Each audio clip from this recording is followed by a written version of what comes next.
আসসালামু আলাইকুম, মারিয়ামস খান কিচেনে আপনাদের আবারও স্বাগত। আবারও হাজির হলাম আরেকটা রেসিপি নিয়ে। আজকের রেসিপি হলো তাল দিয়ে মিষ্টি কুমড়ার ডিজাইন পিঠা। এটা খেতে যে এত মজা, না বানালে বুঝবেনই না। তো কথা আর বাড়াবো না, চলে যাব মূল উপকরণে। প্যান বসিয়ে দিলাম, এর ভিতর 1 কাপ পরিমাণ চিনি দিয়ে দিলাম। একটা ক্যারামেল তৈরি করব পিঠার পুর তৈরি করার জন্য।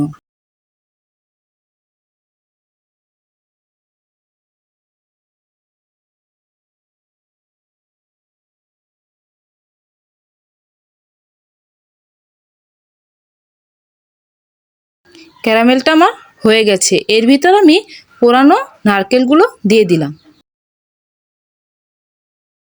মেজারমেন্ট কাপের 1 কাপ নারকেল কোড়া দিয়ে ভালোভাবে নেড়েচেড়ে নিব।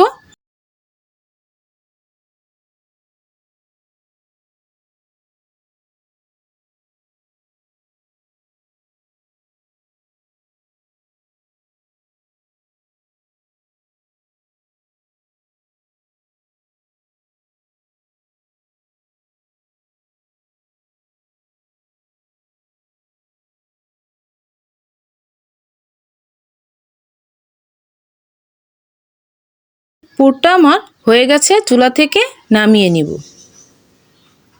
চলে আসলাম পিঠা ডো তৈরি করার জন্য। এখানে আমি 2 গ্লাস পরিমাণ তাল দিয়ে দিলাম।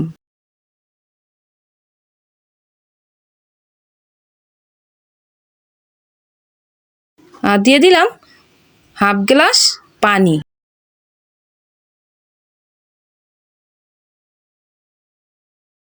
তালটা বলক এসে গেছে, এর ভিতর দিয়ে দিলাম 1.5 কাপ পরিমাণ ময়দা। আপনারা চাইলে আটা দিয়েও করতে পারেন। তালের সাথে খুব ভালোভাবে ময়দাটা মিশিয়ে নিব।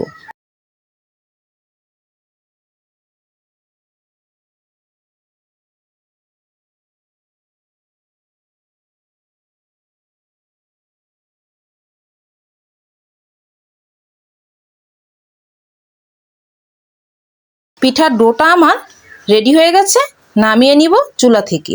চুলা থেকে নামিয়ে ঠান্ডা করে নিয়েছি। এবার আমি 5 মিনিট ভালোভাবে মথে নিব।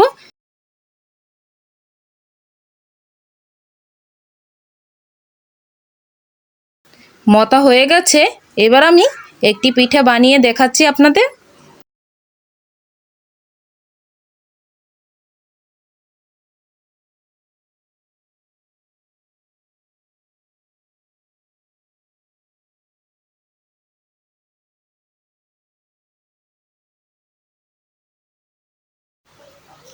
ভালোভাবে মুখটা বন্ধ করে নিয়েছি যাতে পুরগুলা বের হয়ে না যায়।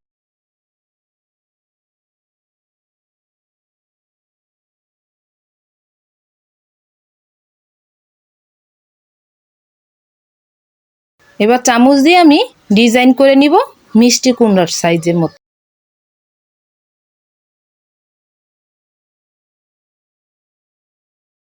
দেখতেই পাচ্ছেন কিভাবে ডিজাইন করে নিচ্ছি।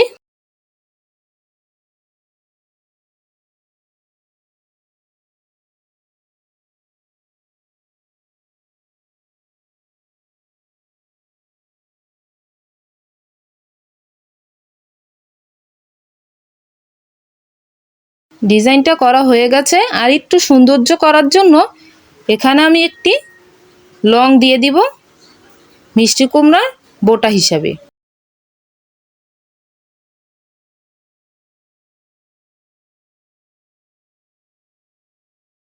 পিঠাটা আমার একদম রেডি।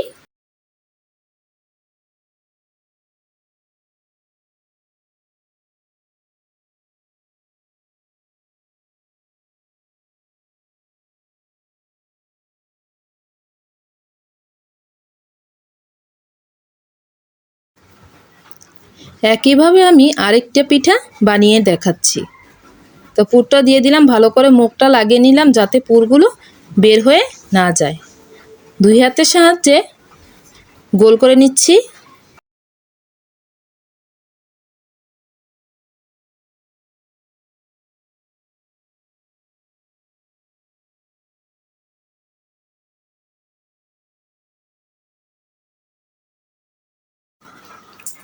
একইভাবে আমি সবগুলো পিঠা বানিয়ে নিয়েছি। চলে আসলাম ভাজার জন্য। প্যানে তেল বসিয়ে দিয়েছি।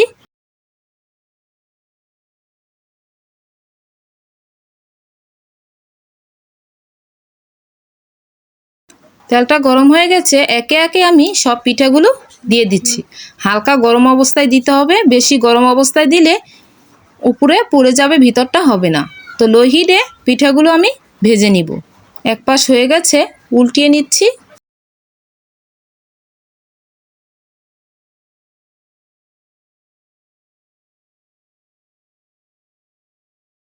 পিঠাগুলো আমার ভাজা হয়ে গেছে, এবার তেল ছেঁকে নামিয়ে নিব। একইভাবে আমি সবগুলো পিঠা ভেজে নিব।